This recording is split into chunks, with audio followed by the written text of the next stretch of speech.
Baik adik-adik sekalian, di hari ini, di sesi ke-7 ini, atau di pertemuan ke-7 di mata kuliah hukum zakat wakaf ini, kita akan membahas ya tentang dua tema di sini. Yang pertama adalah ketentuan sanksi ya, sanksi administratif atau pidana ya bagi pengelola zakat yang tidak amanah. Lalu yang kedua kita akan bicara tentang eh, zakat sebagai pengurang pajak.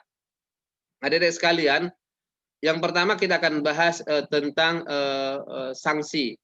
Nah, ini menjadi menarik adik-adik sekalian bahwa di undang-undang kita di pasal 36 ya, di Undang-Undang 23 tahun 2011 itu tentang pengelolaan zakat, itu dikatakan ada 3 bentuk sanksi ya, bentuk sanksi administratif di pasal 36 ini. Yang pertama adalah sanksi peringatan tertulis. Yang kedua adalah penghentian sementara dari kegiatan, dan yang ketiga adalah pencabutan izin. Nah, sanksi administratif di pasal 36 ini di ayat 1 dikatakan pelanggaran terhadap ketentuan sebagaimana dimasukkan ya pada bla bla bla, yaitu 3 nih. Peringatan tertulis, penghentian sementara dari kegiatan ya, dan pencabutan izin. Nah, jadi Masya Allah luar biasa. Jadi Pak Hendra sudah sampaikan sama adik-adik di awal pertemuan bahwa undang-undang kita ini bukan undang-undang tentang zakat, tapi undang-undang apa dek? Masih ingat? Tentang pengelolaan zakat. Itu artinya yang diatur adalah pengelolaannya, ya. Jadi kalau pengelolaannya tidak amanah, dia mendapatkan sanksi. Tapi tidak ada di situ kalau orang tidak bayar zakat dia tidak kena sanksi kan. Meskipun di situ adalah diwajibkan ya membayar zakat itu bagi individu dan badan. Nah, adik-adik sekalian, nah kalau kita perhatikan apakah ada juga sanksi pidana Pak Hendra? Ya, ada sanksi pidana ya. Nah, kita lihat di pasal 39 sampai 41. Di pasal 39 dikatakan setiap orang ya, setiap orang yang dengan sengaja ya, setiap orang yang dengan sengaja melawan hukum ya atau tidak melaksanakan pendistribusian zakat sesuai dengan ketentuan pasal 25 itu dipidana dengan pidana penjara paling lama 5 tahun ya, atau denda paling banyak 500 juta. Jadi nggak main-main ya, artinya ada sanksi pidananya. Nah, juga demikian di pasal 40 misalnya setiap orang yang dengan sengaja atau melawan hukum ya, melanggar ketentuan sebagaimana dimasukkan pasal 37 ya, di mana dengan pidana penjara paling lama 5 tahun juga ya, dan denda paling banyak adalah 500 juta.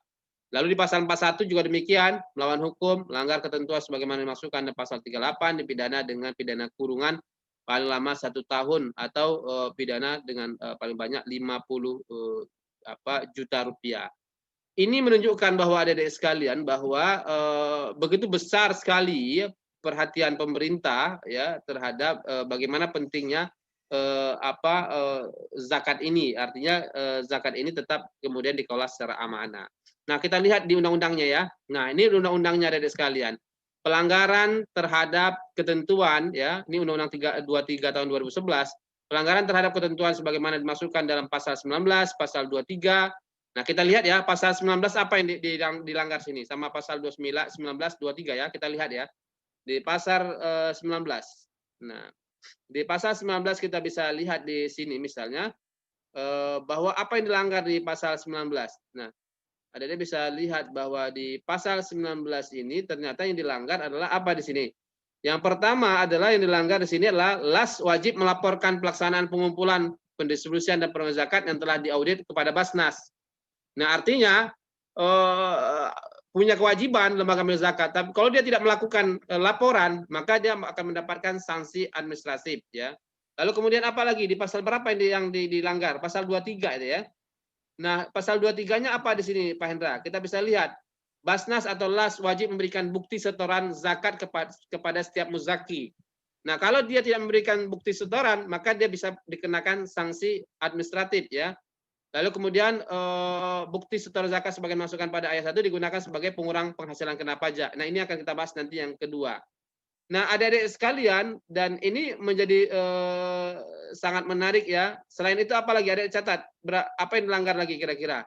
Pasal berapa? Pasal 2, 28 dan 29 ya. Kita lihat di pasal 28 dan 29-nya.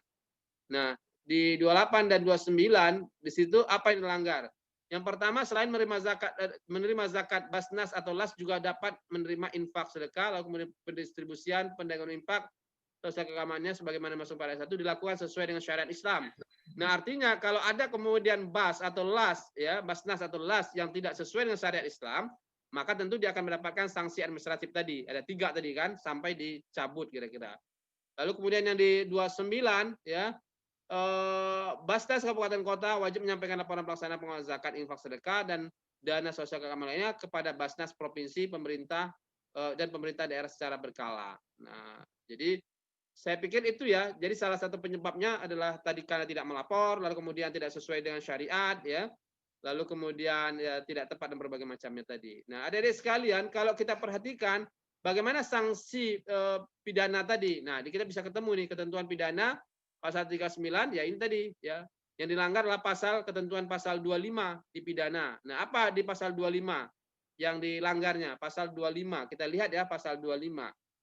Nah, di pasal 25 apa yang dilanggar sehingga harus mendapatkan sanksi pidana yang berat. Nah, di pasal 25 zakat wajib ditujukan kepada mustahik sesuai dengan syariat Islam, ya. Nah, jadi kalau tidak sesuai syariat Islam, maka tentu bisa mendapatkan sanksi. Nah, kita bisa perhatikan tadi di pasal berapa tadi? 39, ya. Nah, setiap orang dengan sengaja melawan hukum dan tidak melakukan perusahaan sesuai dengan ketentuan pasal 25, ya, berarti tidak sesuai dengan syariat Islam, maka dapat dipidana dengan penjara paling lama 5 tahun. Nah, itu yang pertama. Lalu yang kedua, ketentuan yang dimasukkan pasal 37, apa yang dilanggar sehingga mendapatkan sanksi pidana? Kita lihat 37. Ya.